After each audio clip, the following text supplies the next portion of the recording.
அன்பு ஆன்மீக தமிழ் அன்பர்களே நண்பர்களே, உங்கள் அனைவருக்கும் தமிழ் யூடியூப் சேனலின் இனிய தமிழ் வணக்கம். தாய்மொழியால் இணைவோம், தாய்மொழியை வளர்ப்போம். வாழ்க தமிழ், வளர்க தமிழ். நமது சேனலில் இன்றைய பதிவு திருமூலர் அருளிய திருமந்திரம்.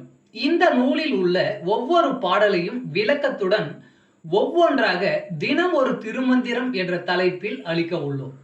இதனை ஆன்மீக அன்பர்களாகிய நீங்கள் கேட்டு சிவனருள் பெற்று பலன் பெற வேண்டியும், மேலும் இப்பதிவு உங்களுக்கு பிடித்திருந்தால் இப்பதிவிற்கு லைக் மற்றும் ஷேர் செய்தும், அது மட்டுமல்லாமல் இதுவரை இந்த சேனலுக்கு நீங்கள் சப்ஸ்கிரைப் செய்யவில்லை என்றால் இந்த சேனலுக்கு சப்ஸ்கிரைப் செய்து ஆதரவு அளிக்கவும் அன்புடன் கேட்டுக்கொண்டு இப்பதிவினை தொடர்கிறேன். வாருங்கள், தினம் ஒரு திருமந்திரம் அறிவோம். திருமந்திரம் என்னும் நூல் திருமூலரால் தமிழில் அருளப்பட்ட சிவ ஆகமம் ஆகும். சைவ திருமுறைகளின் வரிசையில் திருமந்திரம் 10வது திருமுறையாக வருகிறது. 9 தந்திரங்களாக வகுக்கப்பட்ட இந்நூல் 3000 பாடல்களை கொண்டது.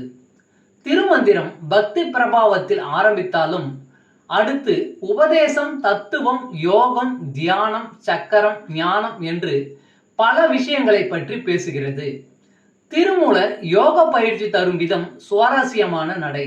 அவை வெறும் சூத்திரங்களாக இல்லாமல் படிப்பவர்களுக்கு உற்சாகம் தரும் விதமாக அதன் பலன்களையும் சேர்த்தே சொல்கிறார். தினம் ஒரு திருமந்திரம் பதிவில் இன்றைய திருமந்திரம் 145. யாக்கை நிலையாமை. இறந்தால் மறந்து விடுவார்கள். ஊரெல்லாம் கூடி ஒலிக்க அழுதிட்டு, பேரினை நீக்கி பிணமென்று பேரிட்டு, சூரையம் காட்டிடை கொண்டு போய் சூடிட்டு, நீரினில் மூழ்கி நினைப்பொழிந்தார்களே.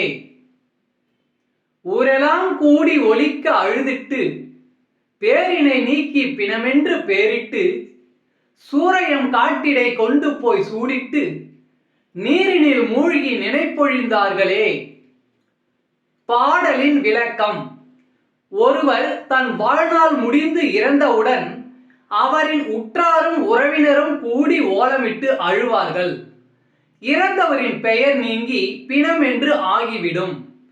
இறந்த அவர் உடலை முட்செடியான தூதுவளை நிறைந்த சுடுகாட்டில் வைத்து எரித்து விட்டு நீரினில் மூழ்கி குளிப்பார்கள்.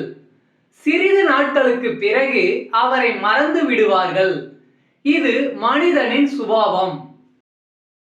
தமிழ் அன்பர்களே நண்பர்களே, இன்று தினம் ஒரு திருமந்திரம் என்ற தலைப்பில் திருமூலரின் திருமந்திரம் பாடலை விளக்கத்துடன் தங்களுக்கு அளித்ததில் நான் பெருமை கொள்கிறேன். மேலும் இப்பதிவு உங்களுக்கு பிடித்திருக்கும் என்று நான் மிகவும் நம்புகிறேன். இப்பதிவு ஏதாவது ஒரு வகையில் உங்களுக்கு பயன்பட்டால் அதில் எனக்கு மிக்க மகிழ்ச்சி. வாழ்க வளமுடன். இறை அருள் பெறுவோம், இன்பமாய் வாழ்வோம். சர்வம் சிவமயம்.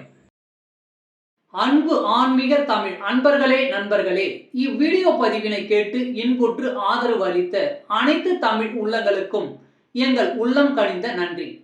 மேலும் இப்பதிவு உங்களுக்கு பிடித்திருந்தால் லைக் மற்றும் ஷேர் செய்தும், இதுவரை இந்த சேனலுக்கு நீங்கள் சப்ஸ்கிரைப் செய்யவில்லை என்றால் சப்ஸ்கிரைப் செய்து பெல் பட்டனையும் அழுத்தி ஆதரவு அளிக்கவும் அன்புடன் கேட்டுக்கொள்கிறோம். மிக்க நன்றி. அடுத்த பதிவில் உங்களை விரைவில் சந்திக்கும் வரை உங்களிடமிருந்து விடை பெறுவது தமிழ் யூடியூப் சேனல்.